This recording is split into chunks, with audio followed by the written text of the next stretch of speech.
Ambassador Kyle Harrison stood at the observation window of the transport ship, watching the massive Vadraxi station grow larger against the black canvas of space. The structure was enormous, easily 10 times the size of Earth's largest orbital platform. Its dark metal surface gleamed under the light of 3 nearby suns, and thousands of ships moved around it like insects around a hive. Kyle adjusted his formal diplomatic coat and took a slow breath. This meeting could change everything for humanity. The Vadraxi Empire controlled 400 star systems and had existed for 50,000 years. Humanity had been in space for only 2 centuries and held just 50 systems. This negotiation was critical. Commander Beth Rogers stepped beside him. She was the head of his security team, a tall woman with sharp eyes that never stopped scanning for threats. "The Vadraxi have confirmed our landing bay assignment," she said. "We'll dock in 15 minutes. Kyle nodded. "How many guards are they allowing us to bring?" 4, including me. Standard diplomatic protocols. Beth's jaw tightened. "I don't like it. The Vadraxi have a reputation for being aggressive. That's why we're here," Kyle said quietly. "To build bridges, not walls." The transport ship glided into the docking bay smoothly. As the airlock opened, Kyle got his first look at the Vadraxi in person. They were tall, nearly 7 feet on average, with thick, scaled skin that ranged from deep blue to gray. Their eyes were large and golden, set wide on angular faces. They wore armor even in their own station, ceremonial but still functional. A Vadraxi official stepped forward. "Ambassador Harrison, I am Coordinator Thexmil. Welcome to Central Command Station." His voice was deep and rumbling, translated by the communication device on Kyle's collar. "Thank you for hosting us," Kyle replied, keeping his tone respectful but firm. "We're honored to begin these negotiations." Thexmil made a gesture that might have been their version of a nod. "The High Council awaits in the assembly chamber. Follow me." The group moved through corridors that seemed designed to intimidate. Every surface was dark metal, and weapons were mounted on walls as decorations. Vadraxi soldiers stood at regular intervals, watching the human delegation with undisguised curiosity. Some looked amused. Others looked contemptuous. Beth stayed close to Kyle, her hand never far from her sidearm. The other 3 guards maintained a protective formation. They all felt the weight of those golden eyes following them. The assembly chamber was vast. Hundreds of Vadraxi officials sat in rising tiers that surrounded a central platform. At the highest point sat the High Council, 12 figures in elaborate armor marked with symbols of rank and achievement. In the center was High Chancellor Vex Thun, the supreme military commander of the Vadraxi Empire. Kyle walked to the platform alone, as protocol demanded. The chamber fell silent. Hundreds of Vadraxi stared down at the human ambassador. "High Council," Kyle began, his voice amplified by the chamber's systems. "I come representing the human coalition with proposals for mutual trade and cooperation. Our species may be young in the stars, but we offer valuable resources and knowledge. We believe both our peoples can benefit from peaceful partnership." He continued for several minutes, outlining trade routes, resource sharing, and cultural exchange programs. He spoke clearly and confidently, but he kept his tone respectful. He knew the Vadraxi valued strength, but he also knew that arrogance would doom these talks. When Kyle finished, High Chancellor Vex Thun rose from his seat. The entire chamber seemed to hold its breath. Vex Thun was massive even for a Vadraxi, nearly 8 feet tall, with scales so dark they were almost black. Scars crossed his face and arms, marks of countless battles. "The human speaks of partnership." Vex Thun's voice boomed through the chamber. "But what can a species that has existed for mere moments offer to an empire built over millennia? You control 50 systems. We control 400. You have been in space for 2 centuries. We have sailed the stars for 50,000 years." Kyle felt the shift in the room. This was a test. "Respectfully, High Chancellor, youth does not mean worthlessness. Humanity may be new to space, but we bring fresh perspectives and innovative solutions to old problems. Our research divisions have made significant advances in energy production and medical technology. We offer these as equals, not as subjects seeking approval. A rumble went through the chamber. Some Vidraxi seemed impressed by Kyle's boldness. Others looked offended. Vexthun's golden eyes narrowed. Equals? The High Chancellor descended from his seat, walking down toward the platform. You dare claim equality with the Vidraxi Empire? We have conquered galaxies while your ancestors were still learning to make fire. We have destroyed civilizations older than your entire planet. Kyle stood his ground. His heart was pounding, but he kept his voice steady. We don't seek to diminish your achievements, High Chancellor. We seek only recognition that all intelligent species deserve respect and dignity. We offer friendship, not submission. Vexthun reached the platform. He towered over Kyle, and the human ambassador felt every eye in the chamber locked on them. The tension was crushing. Your words are bold for such a small creature, Vexthun said, his voice dropping to something almost like a growl. Perhaps too bold. Perhaps humanity needs to learn its place in this galaxy. Kyle sensed danger but held firm. We know our place, High Chancellor. We stand as representatives of our people, seeking peaceful negotiation under established diplomatic protocols. That is our right as a sovereign species. For a moment, Vexthun said nothing. Then something changed in his expression. His eyes grew colder. Rights? He said softly. Rights are granted by those with power. And you have no power here. Formed? To here and another. Formed another. Formed another. Formed another one another. Formed another one. Formed another one. Formed another one. Formed another one. Formed another one. He turned to his guards. Teach this human respect. Beth Rogers moved instantly, but she was too far away. Two Vidraxi guards stepped onto the platform. Kyle raised his hands, trying to signal peaceful intent.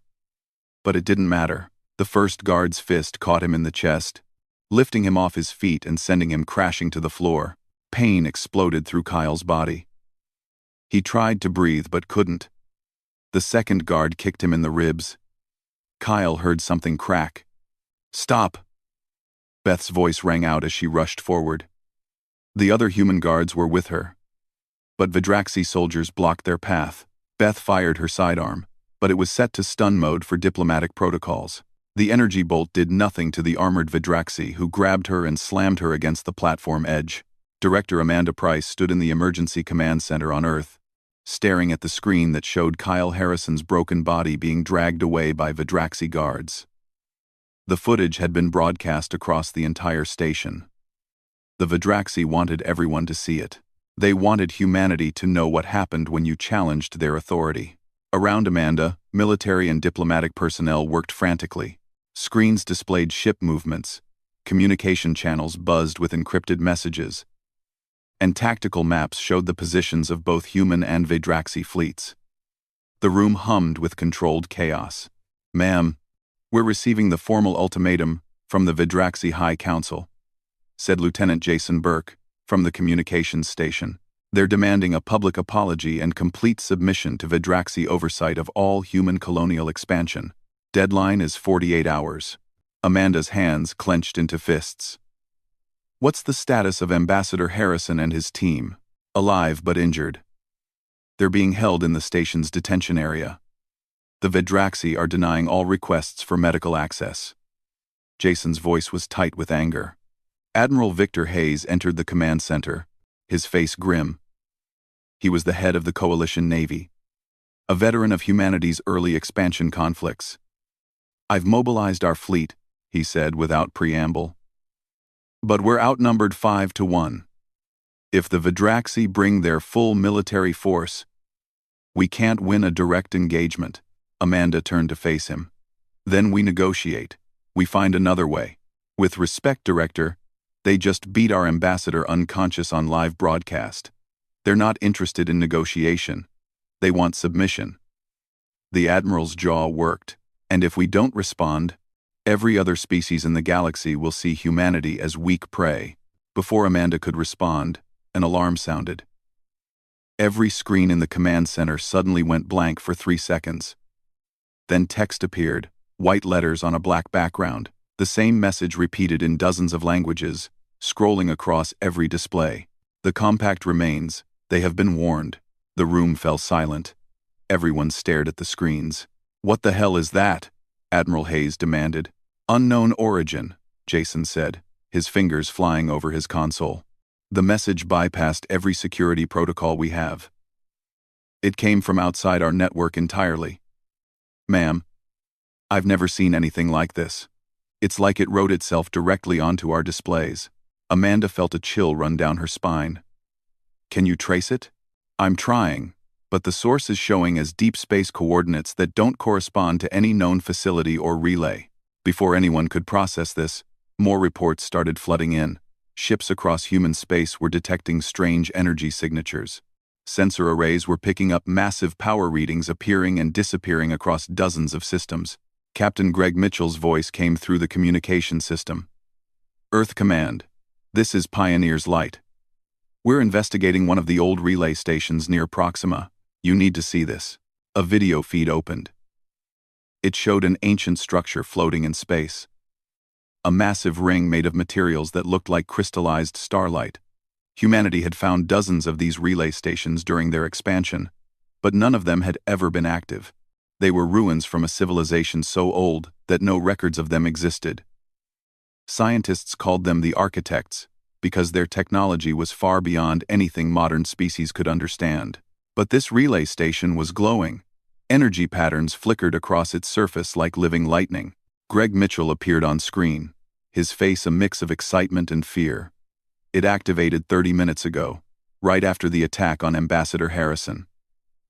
Our science officer, Dr. Lisa Chen, has been analyzing the energy output.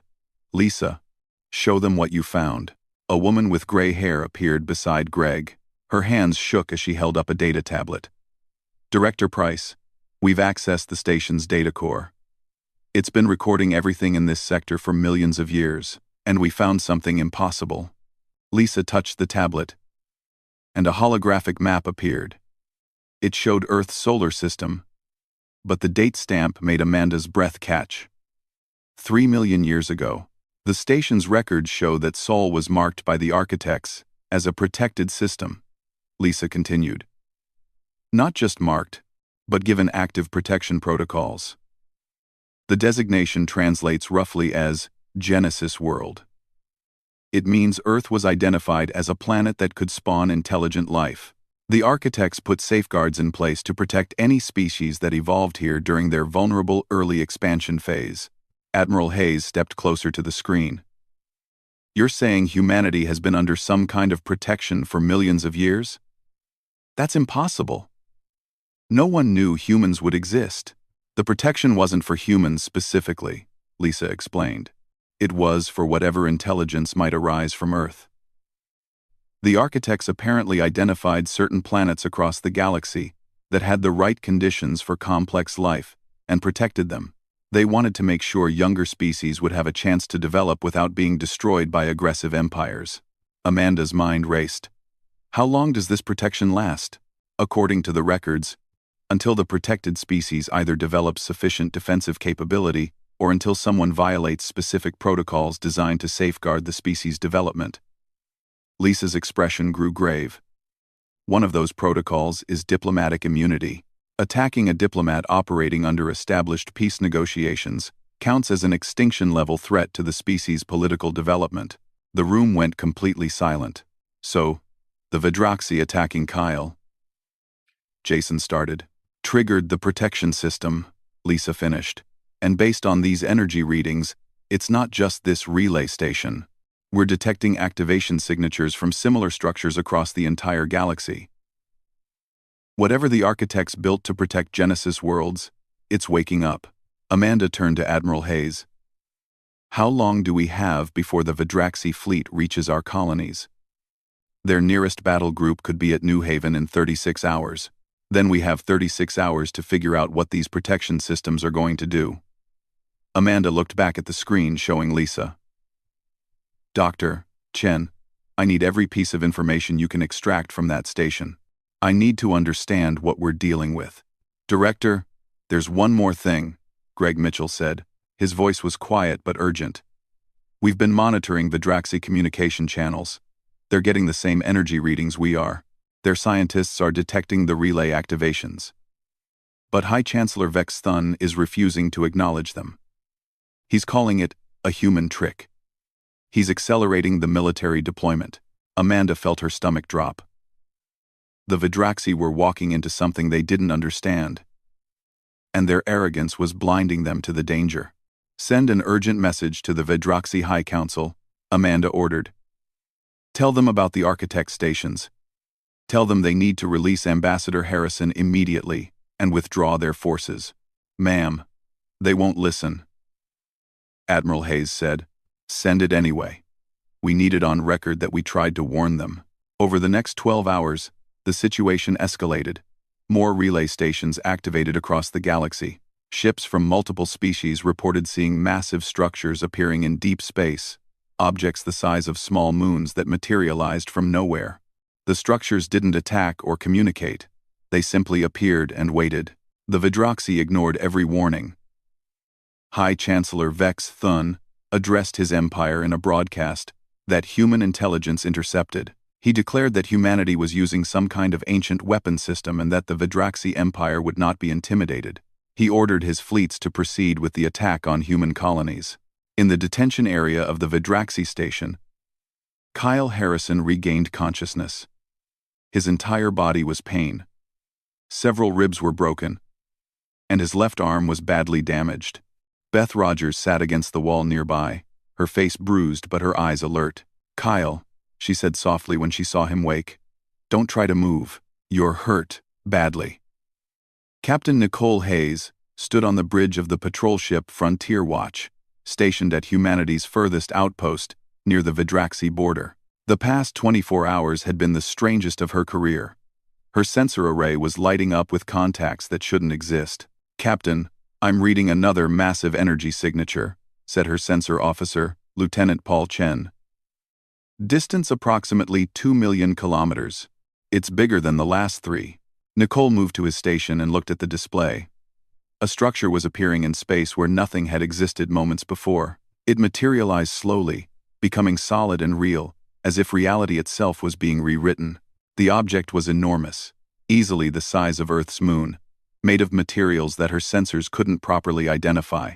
That's the 4th one in 6 hours, Nicole said quietly. Paul, what's our status on communication with Earth Command? Still receiving updates every hour. Director Price says these structures are appearing all over the galaxy. At least 12 confirmed sightings so far. Paul looked up at her. Ma'am, the Vidraxi fleet is 3 hours away from New Haven. They're not slowing down. Nicole felt her chest tighten. New Haven was a farming colony with 3 million people. Most of them were families. If the Vidraxi attacked with their full fleet, the colony's defenses wouldn't last 10 minutes. Keep monitoring that structure, Nicole ordered. And get me everything our sensors can tell us about its capabilities. She didn't have to wait long. 2 hours later, the structure activated. It happened suddenly. One moment it was dark and silent. The next, light blazed across its surface in patterns that looked almost alive. Nicole's entire bridge crew jumped at the brightness. Then it spoke. The voice came through every communication channel simultaneously. It spoke in English, in Vidraxi, in dozens of other languages. The translation was perfect, as if the speaker understood not just words but meaning itself. This is Sentinel Array Prime, Guardian System 7 of the Architect Protection Network. We are addressing all spacefaring species in this sector of the galaxy. Nicole grabbed the edge of her console. Her hands were shaking. Beside her, every member of her crew stared at the screens in shock. The voice continued, calm and measured.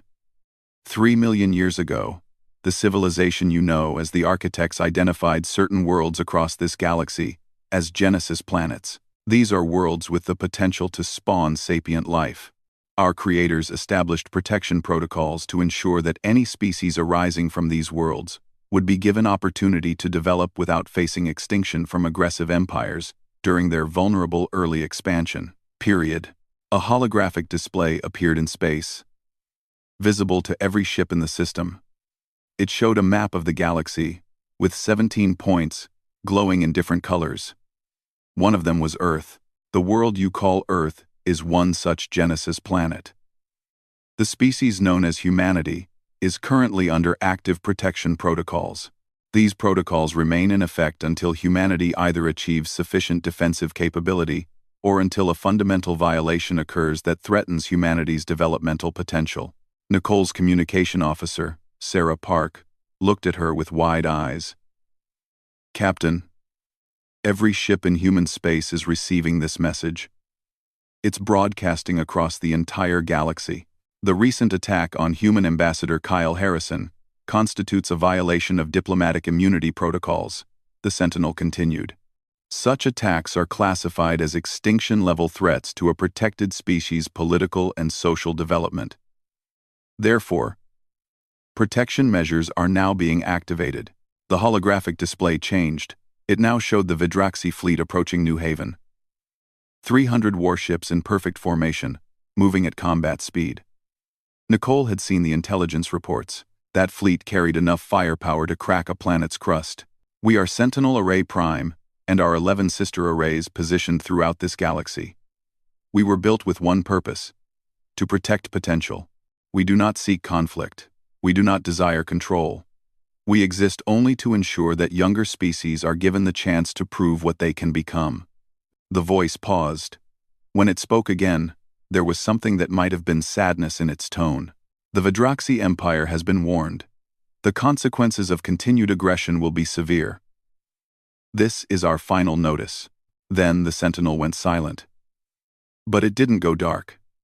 Energy continued to pulse across its surface, and every sensor on Nicole's ship showed that it was charging some kind of massive power system.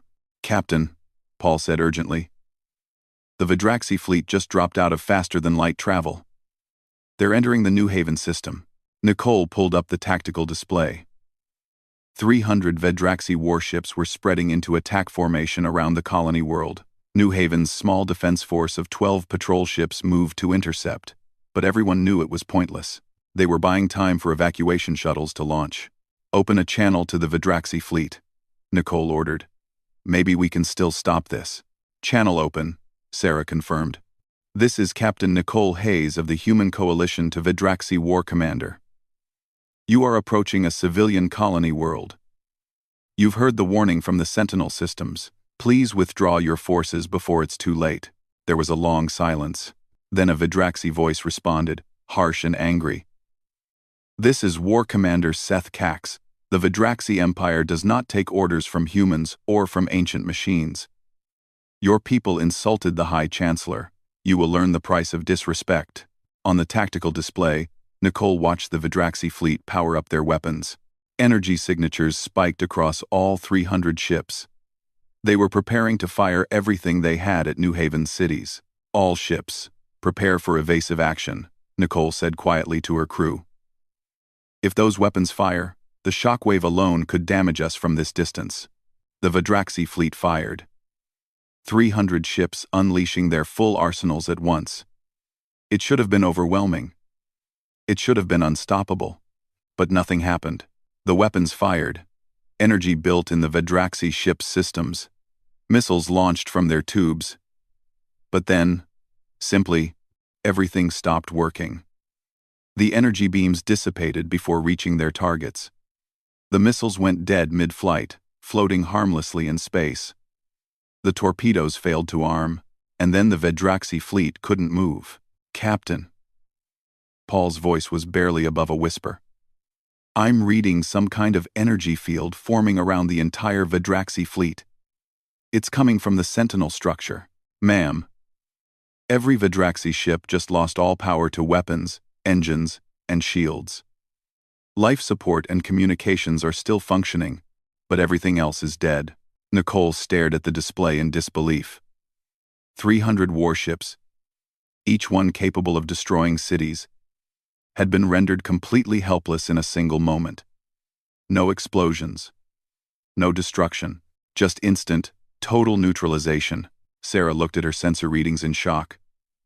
The Sentinel didn't even fire a weapon. It just created some kind of dampening field. The Vidraxi ships are trapped. They can't move, can't fight, can't even activate their escape pods. Across human space, people watched in amazement. The message from the Sentinel had been broadcast everywhere. Ships from multiple species were detecting what had happened at New Haven. The story would spread across the galaxy in hours. The Sentinel spoke again, its voice carrying to every ship in the system. The Vidraxi fleet has been immobilized. No permanent damage has been done to their vessels or crew. This is a demonstration of capability, not an act of war. The Vidraxi Empire has one final opportunity to comply with our requirements. Back on Earth, Director Amanda Price watched the tactical feeds with a mixture of relief and terror. Relief that New Haven was safe. Terror at the power that had just been displayed. "Ma'am," Lieutenant Jason Burke said from his station. "We're getting reports from across human space. More Sentinel structures have appeared near other colonies. And there's something else. Every Vidraxi military installation in their empire just went offline. All of them. Simultaneously." Amanda felt her legs go weak. She sat down heavily. "Every installation? Across 400 star systems?" "Yes, ma'am. Weapons systems only. Life support, communications, and civilian infrastructure are untouched. But every gun, every missile launcher, every defensive platform in the entire Vidraxi Empire just stopped working." Jason's voice shook. The Sentinels reached across hundreds of light years and disabled an entire empire's military capability in the same moment they stopped that fleet at New Haven. Admiral Hayes stood beside Amanda, his face pale. "The precision required for that," he said quietly. "The intelligence, the power, the control. These Sentinels can distinguish between military and civilian systems across an entire empire and selectively disable only the weapons. Nothing we have can do that. Nothing any modern species has could do that." Amanda thought about the architects, the ancient civilization that had built these guardian systems. They had possessed technology that made modern science look like children playing with rocks. And they had used that incredible power not to conquer or control, but to protect. To give younger species a chance. "Get me a channel to the Vidraxi High Council," Amanda said. "It's time for High Chancellor Vexthun to understand what he's really facing." In his chambers on the Central Command Station, Vexthun received reports from Acre. High Chancellor Vexthun walked through the corridors of Central Command Station with his personal guard following at a respectful distance. Every screen they passed showed the same devastating reports. The Vidraxi Empire's military strength had been erased in moments. 400 star systems, 50,000 years of military development, countless weapons designed to crush any opposition, all rendered useless by an intelligence they couldn't fight or negotiate with. Vexthun's scales, normally a proud dark blue, had paled to an ashen gray. It was a biological response his species had when facing something beyond their understanding. His guards tried to hide their own color changes, but fear was spreading through the station like poison. They reached the detention area. Vexthun ordered his guards to wait outside. This was something he had to do alone. The door opened. Inside the sparse cell, Ambassador Kyle Harrison lay on a medical cot. His breathing was shallow and painful. Broken ribs made every breath agony. His left arm was splinted, and bruises covered his face. Commander Beth Rogers sat against the wall, her own injuries visible but less severe. When she saw Vexthun enter, she moved instinctively to place herself between the High Chancellor and Kyle. "Stay where you are, Commander," Vexthun said quietly. "I am not here to cause more harm." Beth didn't move. "You already caused plenty." Kyle raised his good hand, gesturing for Beth to stand down. He struggled to sit up, his face going white with pain but his eyes staying focused on Vexthun. "High Chancellor," Kyle said, his voice rough. "Have you come to deliver another beating? Or perhaps execute us? I imagine your empire is quite angry right now." Vexthun felt shame, an emotion he rarely experienced. "I have come to apologize, Ambassador Harrison, and to inform you that you and your delegation are being released immediately. Medical teams are standing by to treat your injuries." Beth made a sound of disbelief. "After everything you did, You think an apology is enough? No, Vexthun said simply. He looked directly at Kyle. What I did was inexcusable. I allowed arrogance to blind me to wisdom. I saw your youth as a species, and mistook it for weakness. I treated an act of diplomatic courage as an insult, deserving punishment. I was wrong. Kyle studied the High Chancellor's face. The Vidraxi leader looked genuinely disturbed. His proud bearing was gone, replaced by something that looked like fear mixed with understanding. You've seen what the Sentinels can do, Kyle said. It wasn't a question. I have seen my entire empire disarmed in a single moment, Vexthun replied. I have seen power that makes our military might look like children with toy weapons.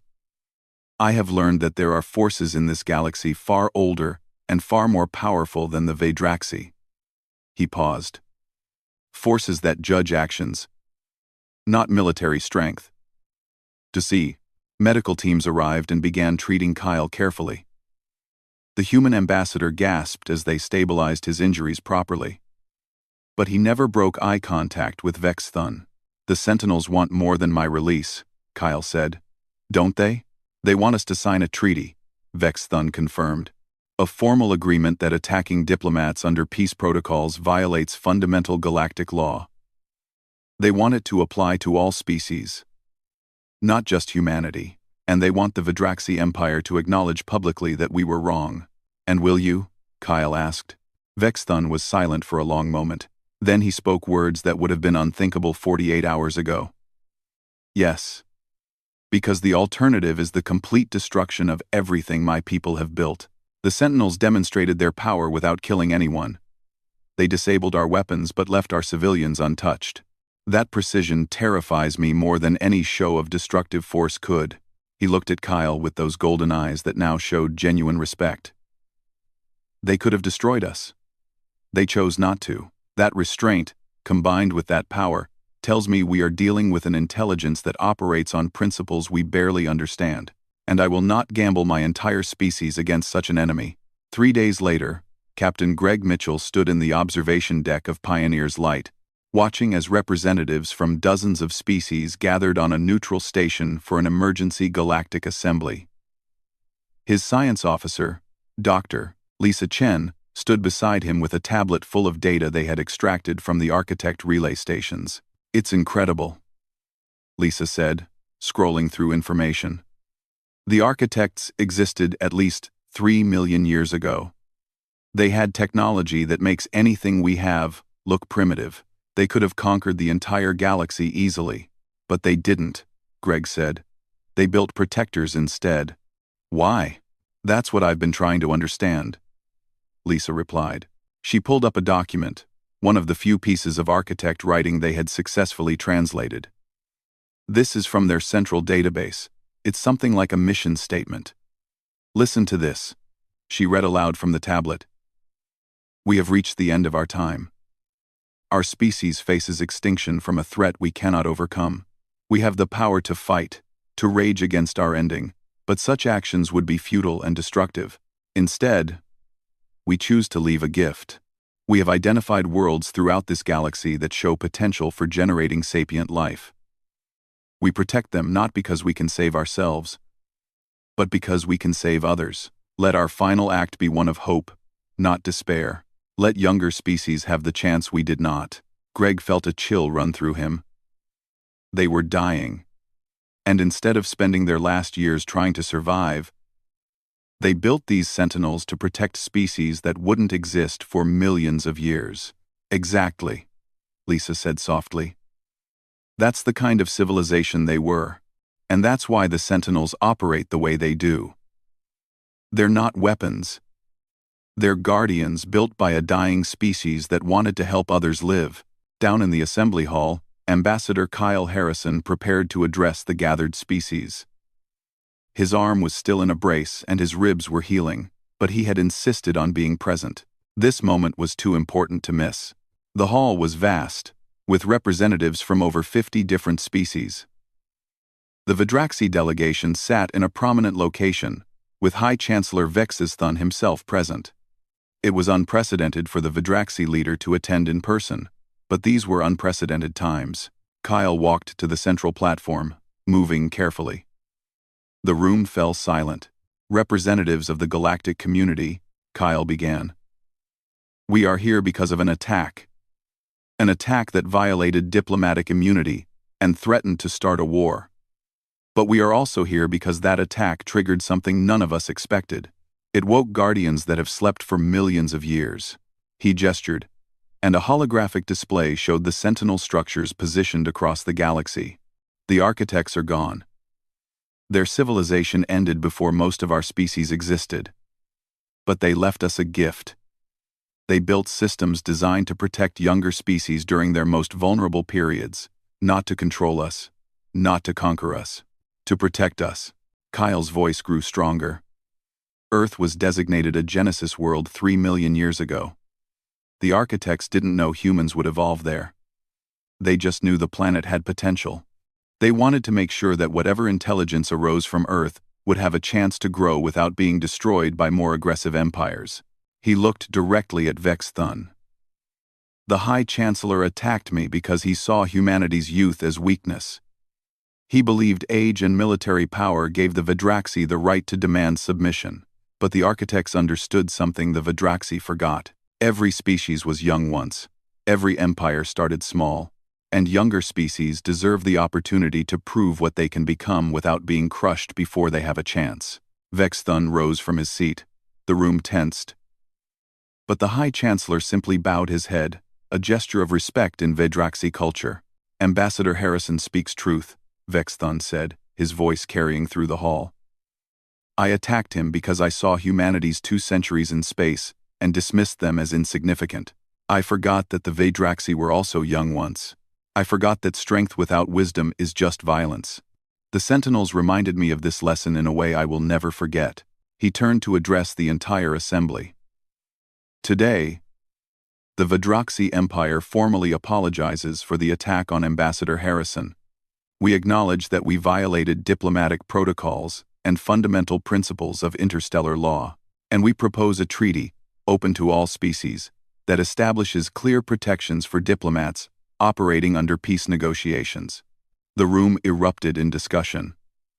Species that had feared Vidraxi aggression for centuries watched in amazement as the mighty empire humbled itself. Lieutenant Danny Foster, a young officer aboard the Coalition ship Guardian, recorded everything from his ship in orbit.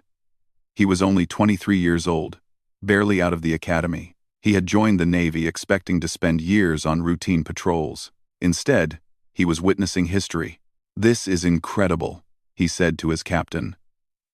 The Vidraxi are actually agreeing to limits on their power. His captain, an older woman named Helen Parks, smiled grimly.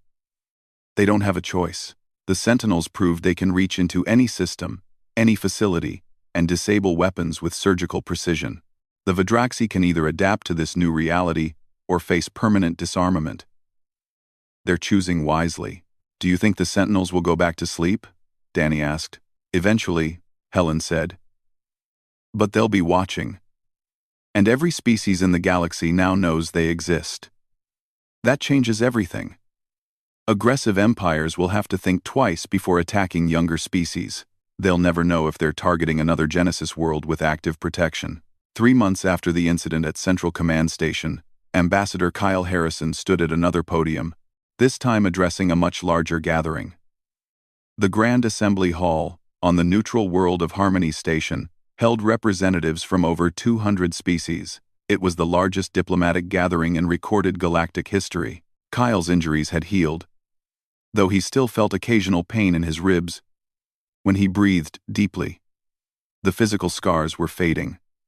The political landscape, however, had changed forever. When I arrived at the Vidraxi station 3 months ago, Kyle began, his voice steady and clear, I believed I was simply negotiating a trade agreement. I thought I understood the challenges humanity faced as a young species in a galaxy full of older, more powerful empires. I was wrong. I understood nothing. The hall was completely silent. Every eye was on the human ambassador. In the Vidraxi section, High Chancellor Vex Thun sat among his delegation. No longer wearing the elaborate armor of supreme command, He had stepped down from his position as military leader, choosing instead to focus on diplomatic relations. It was a radical change for the Vidraxi, but necessary for their survival in this new reality. What happened to me was terrible, Kyle continued. I was beaten for the crime of speaking respectfully, but firmly about humanity's right to exist as equals in this galaxy. That attack could have started a war that would have killed millions, but instead, it revealed something far more important. It revealed that we are not alone, that the galaxy itself has mechanisms to protect potential. He gestured, and holographic displays appeared throughout the hall. They showed the sentinel structures, still active at key points across the galaxy. 12 massive constructs, each one a masterpiece of ancient engineering. The architects are gone, Kyle said, but their wisdom remains. They understood that a galaxy filled with aggressive empires crushing younger species would ultimately destroy itself. They understood that diversity, that new perspectives, that fresh approaches to old problems are valuable. So they built guardians to protect Genesis worlds during the most vulnerable period of a species' development. Dr. Eric Palmer, humanity's lead xenoarchaeologist, sat in the scientific observer section. He had spent the past 3 months studying every piece of architect technology humanity could access. The more he learned, the more amazed he became. After Kyle's opening remarks, Eric was called to present his findings. He approached the podium with a tablet full of data and a sense of profound humility. The architects were extraordinary, Eric began.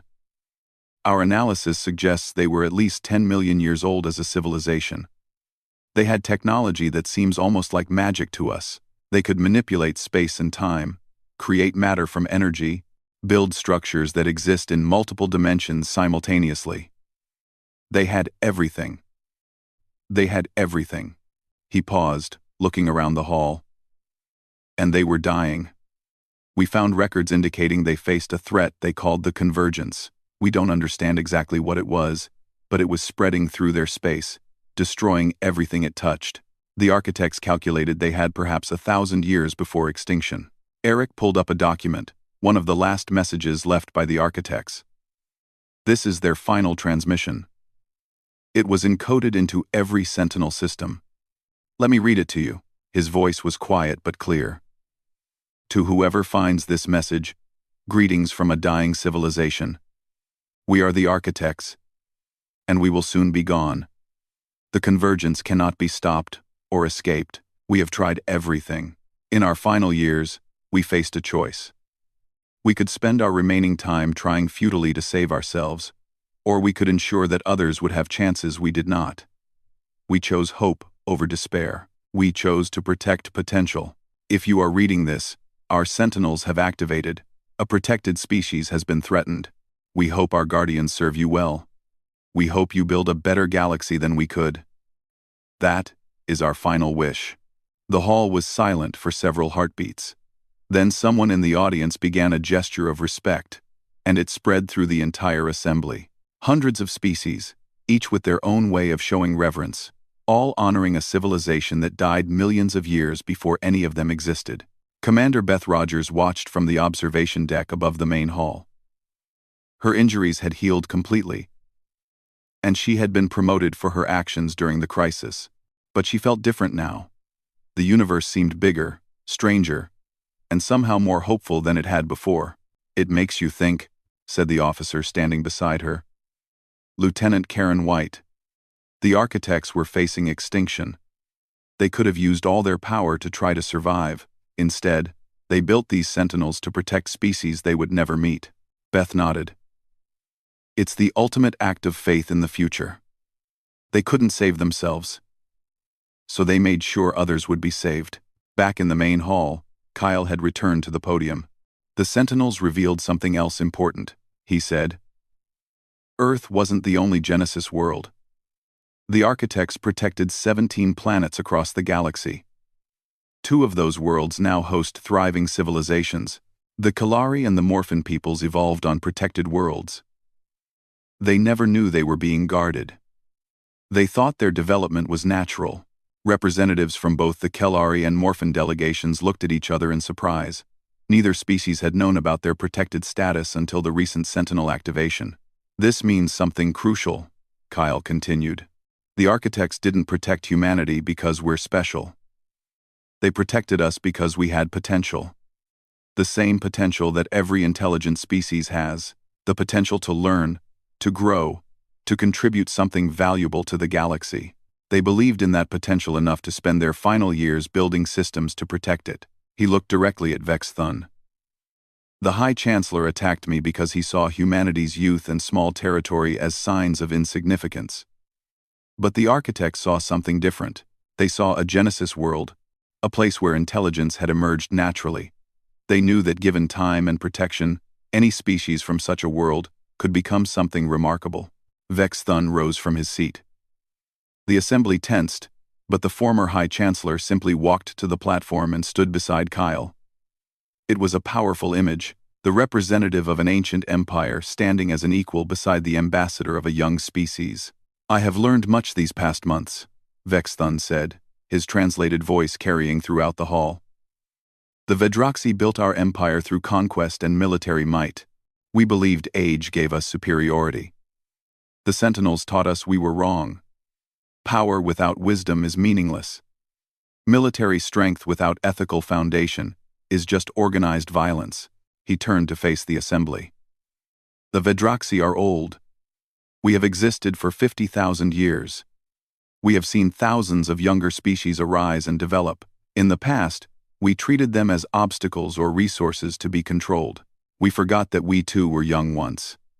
We forgot that someone could have crushed us during our early expansion, but chose not to. We forgot gratitude and humility. Vex Thun's voice grew stronger. The architects remembered these things. They could have used their vast power to conquer everything. Instead, they used it to protect. That is true strength. That is the example we should follow. The Vedroxy Empire will spend the coming years learning this lesson. We will become protectors, not conquerors. Guides, not masters. That is our commitment to this assembly and to the memory of the architects. The response was overwhelming.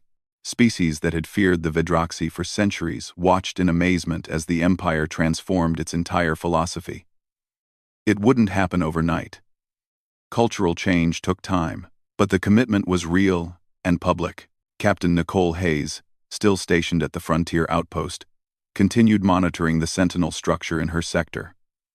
It had remained active for the first month after the crisis, then gradually powered down, but it never went completely dark. Energy patterns still flickered across its surface, subtle but present.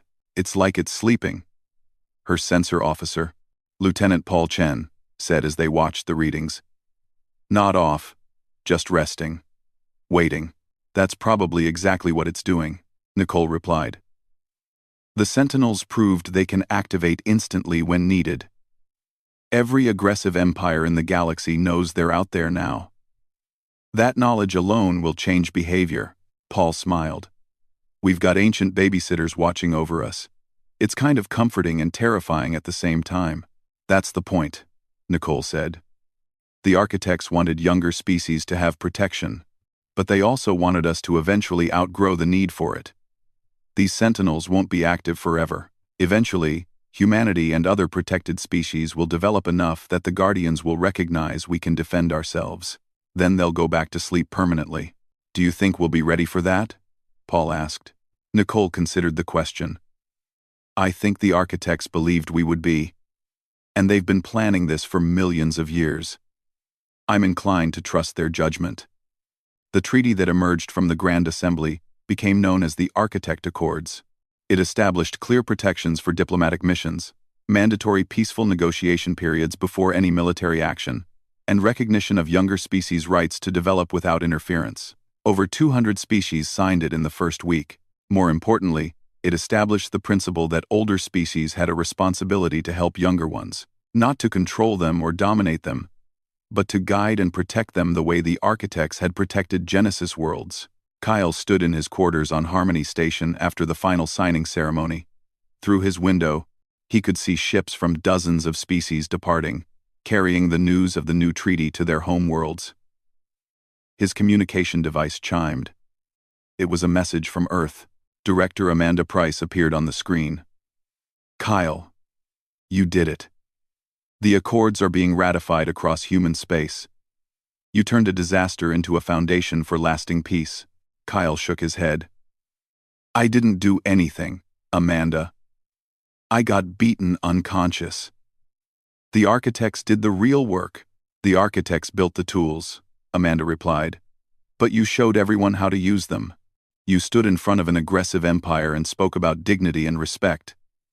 That courage triggered the protection protocols. Without that, the Sentinels might have remained dormant forever. Kyle thought about that. Do you think the architects planned it that way?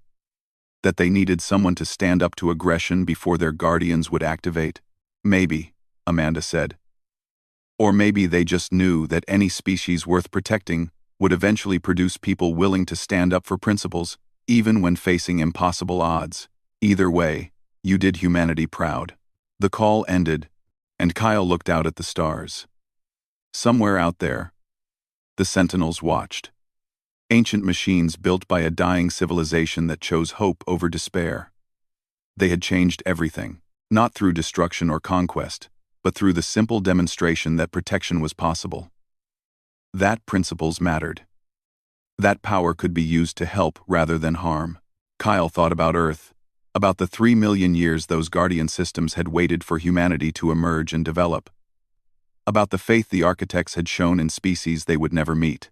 He made a quiet promise to himself and to the memory of those ancient builders. Humanity would live up to that faith. They would become the kind of species that protected others, that valued potential in all its forms, that built bridges instead of walls. They would prove that the architect's final gift had not been wasted. Outside, in the darkness between stars, the sentinel structures pulsed with gentle light. Watching, waiting, ready to wake again if needed, but hoping they would not be. Hoping that the younger species of the galaxy would learn the lessons the architects had tried so hard to teach, that some things were worth protecting, that potential deserved a chance, and that the greatest power was not the ability to destroy, but the wisdom to choose not to. The architects were gone, but their legacy endured, and the galaxy was better for it. Back in the assembly hall, Kyle continued his address. The architects built these sentinels because they understood something fundamental about civilization. Progress isn't just about technology or military power. It's about principles. It's about protecting the vulnerable, not exploiting them. It's about building bridges between species, not walls. He looked around the room, making eye contact with representatives from dozens of different species. We're all here because the Sentinels forced us to be. But let's use this opportunity to build something better. Let's create a galaxy where younger species don't need ancient guardians, because older species have learned to be protectors themselves. The proposal passed. Species after species voted to support the new Diplomatic Protection Treaty. The Vidraxi signed it first, High Chancellor Vex Thun placing his mark on the document personally. Humanity signed second. Then others followed. It wouldn't solve all problems. There would still be conflicts, still be disagreements. But a line had been drawn. Some actions were now universally recognized as beyond acceptable, and everyone knew that ancient eyes were watching to make sure those lines were respected. Os his empire. Every military commander was sending the same message. Their weapons didn't work. Their defenses were down. The mighty Vidraxi Empire had been disarmed in a single instant, by an enemy they couldn't see or touch. For the first time in his long life, the High Chancellor felt genuine fear. Not fear of death in battle. Fear of the unknown. Fear of powers that existed beyond his understanding. Fear that he had made a mistake so grave it might destroy everything his people had built. He looked at the detention area where the human ambassador lay injured. Vex Thun finally understood. He hadn't been dealing with humanity. He had been dealing with something infinitely older and more powerful, something that had been waiting and watching for millions of years, and he had awakened it. What happened? Kyle's voice was barely a whisper. We've been here for 14 hours. Earth has been sending demands for our release, but the Vidraxi aren't responding. Beth glanced at the door. Something weird is happening, though. The guards keep looking at their communication devices. They seem nervous. Kyle tried to sit up and gasped at the pain. We have to stop this. If the Vidraxi attack our colonies, thousands will die. I know, Beth said. But right now, we can't do anything. We just have to trust that people back home are working on it. Neither of them knew that across the galaxy, ancient machines were moving into position. The architects had been gone for millions of years. But their final gift to younger species remained active. The protection protocols were engaging, and the Vidraxi Empire was about to learn that some powers were older than their entire civilization. Kyle tried to stand but collapsed. Blood ran from his mouth. Through blurred vision, he saw Vexthun standing over him. Let this be a lesson, the High Chancellor announced to the chamber. Humanity will submit to Vidraxi authority, or humanity will face the consequences. These humans are detained. Send word to their coalition. They have 48 hours to formally apologize and accept our terms, or we will reduce their colonies to ash. Kyle's world went dark. His last thought was that he had failed. He had come seeking peace, and instead started a war. But deep in space, far beyond the Vidraxi station, something ancient stirred. Systems that had slept for millions of years began to wake. The attack on the human Diplomat had triggered protocols that predated the Vidraxi Empire itself. Powers older than stars were opening their eyes, and they were not pleased.